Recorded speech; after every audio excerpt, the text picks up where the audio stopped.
Science is the handmaiden of the soul.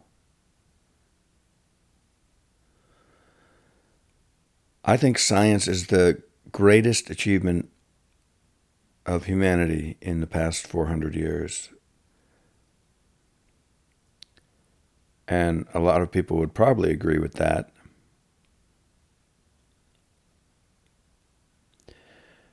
What if, over the last 400 years, humanity had learned to live together on Earth peacefully,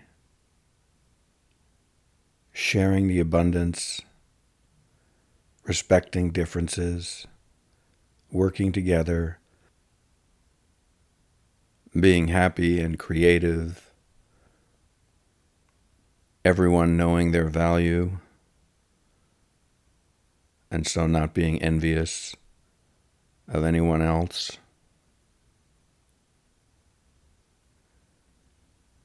If that had happened over the last 400 years, I would say that would be humanity's greatest achievement. And then maybe science. But that didn't happen. So the runner-up, science, is humanity's greatest achievement. But notice I didn't say humanity is science's greatest achievement. That's because science isn't doing humans. Humans are doing science.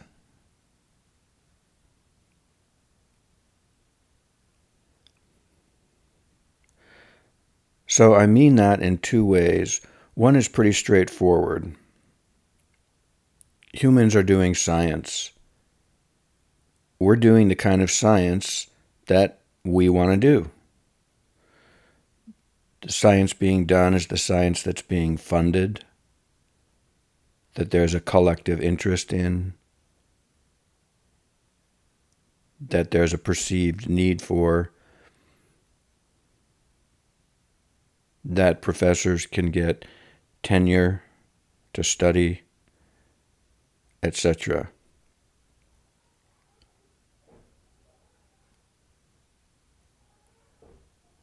The state of science is not some objective thing that just happens to people.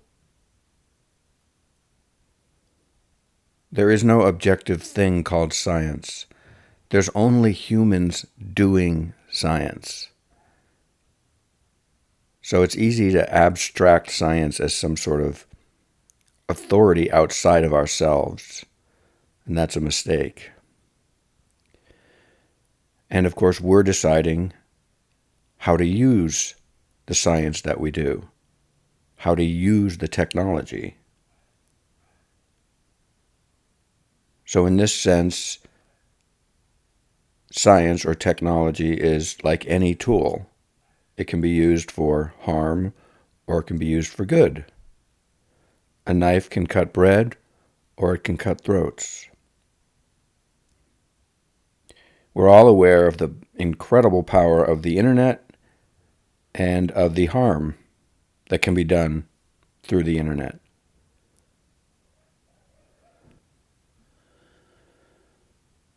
The second sense in which I mean science is the handmaiden of the soul is more deep and in some ways subtle.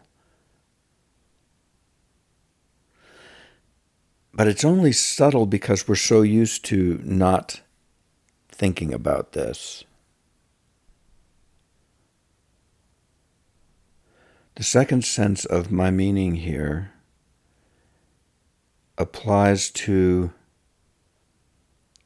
a fairly widespread idea right now in the culture that because science has been so dazzling and successful,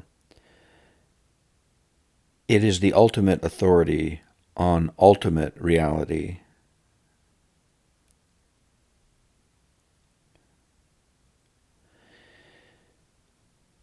in my mind, this amounts to a kind of brainwashing.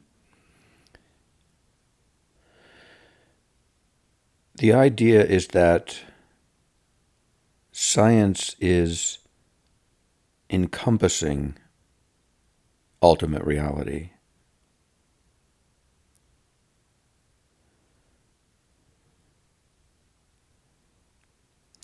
But again,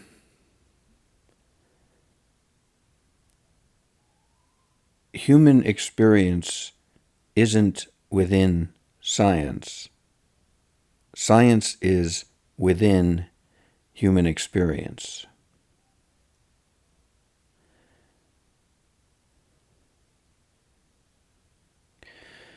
Humans are doing science, not just applying its technology.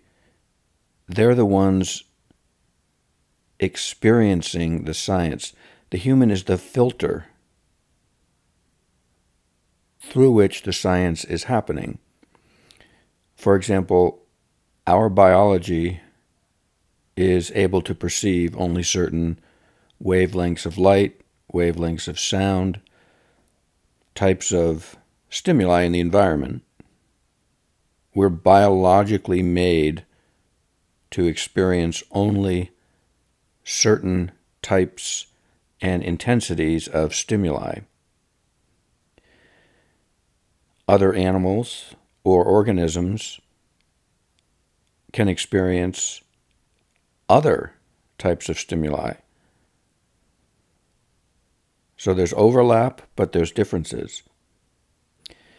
Now, of course, science can detect things that we don't directly experience through our biology, right? We can detect neutrinos, which are very tiny light particles streaming through us all the time. Billions and billions of them are streaming through us all the time. A lot of them come from the sun. And we're not able to directly experience that. But scientists have determined that they exist and that they are, in fact, streaming through us. But how did they determine neutrinos exist? We made physical apparatuses, and we somehow saw through these machines that neutrinos exist. They showed up on computer screens as blips, or we inferred it from the data that we saw. So we're still experiencing within our human reality.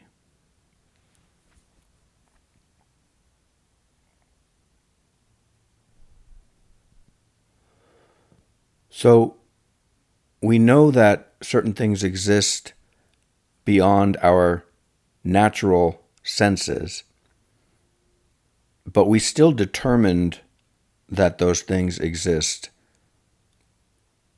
with our natural senses. In a sense, we built extensions of our natural senses.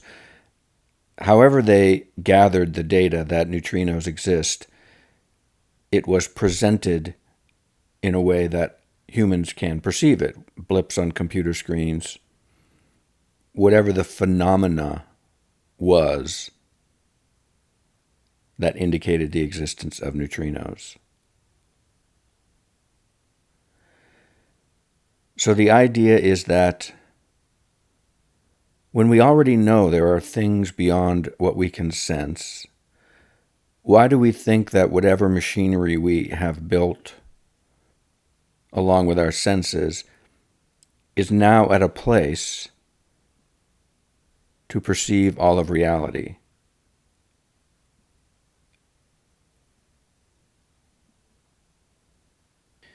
This is such a fundamental limitation on science. Being human is the limitation. Our humanness, just from a purely biological sensory apparatus standpoint, limits the science we can do. Absolutely and irrevocably. We can't do science that's out of human experience. So to assume that science can explain ultimate realities is to assume our tiny human experience can encompass all of reality.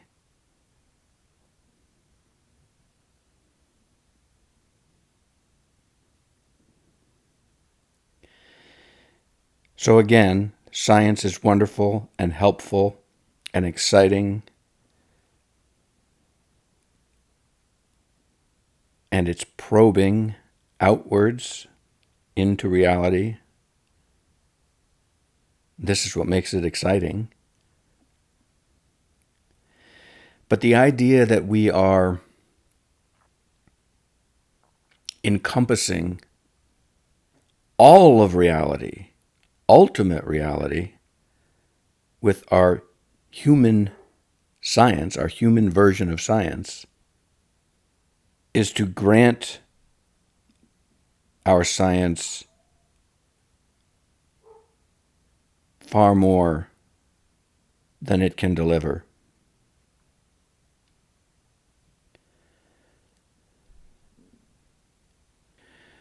Science exists inside humans in the sense also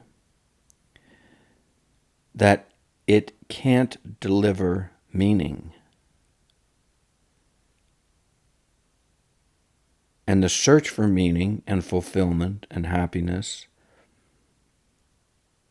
is a part of our humanity, just like science is. There is something, in other words, behind science or around science. Something that's directing science. Let's say something that holds science. This mysterious humanity, which I'm gesturing at here with the word soul.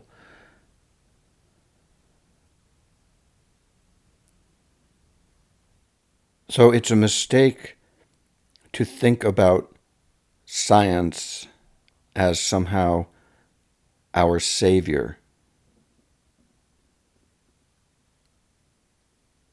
It can't give us that. We have to look for that somewhere else. It's a little like having a knife in your hand and having your hand be spastic and out of control and just sort of slicing things up around you. And sometimes you slice them and you see something interesting and amazing, or maybe you cut something helpful, like a slice of bread every once in a while, but you're just kind of slicing a lot of stuff up around you and thinking, what a wonderful sharp knife I have. Why aren't I happy? Where's the meaning in all this? I think I'll make the knife sharper.